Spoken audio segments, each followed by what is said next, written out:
Tinawag na panggigipit ni Harry Roque ang pagpapaaresto sa kanya ng korte sa kasong qualified human trafficking. Pero ang mismong kaalyado niya na si Salvador Panelo hindi naniniwala at pinayuhan siyang umuwi sa bansa para harapin ang kaso. Nasa frontline ng balitang yan si Maricel Halili. Kahit ipinaaresto na ng korte sa kasong qualified human trafficking kaugnay ng iligal na pogo, hindi raw patitinag si dating presidential spokesperson Harry Roque. Biktima lang daw siya ng political persecution dahil kaalyado siya ng mga Duterte. Naniniwala po ako na itong kasong ito talaga ay paggigipit sa akin at naniniwala po ako na ito'y dahilan para magpalakas pa dito sa aking aplikasyon sa asylum dito po sa bansang Netherlands. Gagawin daw ni Roque ang lahat para mabasura ang kaso laban sa kanya, lalo't wala raw ebidensya na nakipagsabuatan siya sa pogo. Ang tanging dinidiin nila laban sa akin ay yung pagiging abogado ko.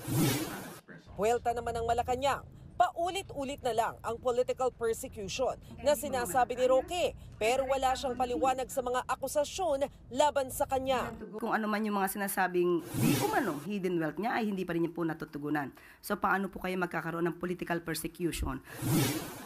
Matatandaan sa pagdinig ng Quad Committee ng Kamara noong August 22, pumayag naman si Roque na isumite ang kanyang Statement of Assets, Liabilities and Net Worth o SALN.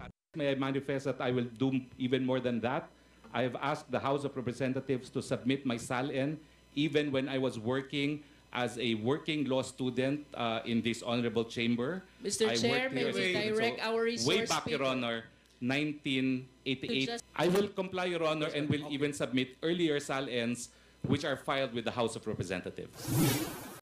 Sabi naman ng Department of Justice, pwedeng maaresto si Roque kahit nasa the Netherlands sa pamamagitan ng Interpol. We have already mentioned before through the Secretary and Undersecretary Yusek Nikiti na magsusulat po tayo sa Government of Netherlands ni explain yung mga circumstances around this case. Ipapaliwanag ho natin dyan na ito ay isang halimbawa ng prosecution at hindi persecution. Hirit pa ng Malacanang, posible lamang mapigilan ni Roque ang pagpapadeport sa kanya sa pamamagitan ng asylum kung mapapatunayan niya na meron ngang harassment. Pati ang isa pang kaalyado ni Duterte na si dating Chief Presidential Legal Counsel Salvador Panelo naniniwalang walang political persecution kay Roque. Kung ako sa kanya, since abogado naman siya at ang demanda sa kanya ay isang crime, bumalik na lang siya at harapin niya kung totoo sinasabi niya na wala siyang kinalaman. Bukod kay Roque, kasama rin sa mga ipinaaresto sina Cassandra Ong at siyam na iba pa. Nag-deploy na ng tracker teams ang PNP-CIDG para arestuhin sila.